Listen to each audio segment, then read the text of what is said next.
అశ్వత్థామ, దేవుడైనా ద్రోణుడైనా కర్మని ఎవరూ తప్పించుకోలేరు. గర్భస్థ శిశువుపై అస్త్రం వదిలావు. నీ కర్మ నువ్వు అనుభవించక తప్పదు.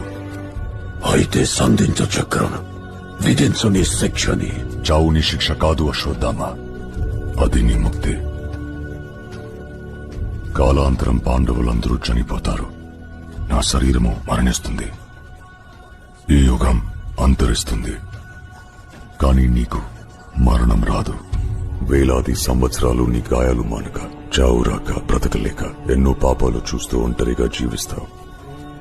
ఇదే నా శాపం. మరి నాకు ప్రాయశ్చిత్తమే లేదా? నువ్వు నన్ను చంపాలనుకున్నావు, కానీ ఒకరోజు నువ్వే నన్ను కాపాడాలి. నేనా? కలియుగం వస్తుంది. కలి వస్తున్నాడు. అధర్మం పెరిగిపోయి ప్రపంచమంతా చీకటైనప్పుడు నేను మళ్ళీ ఒక అవతారం ఎత్తాలి.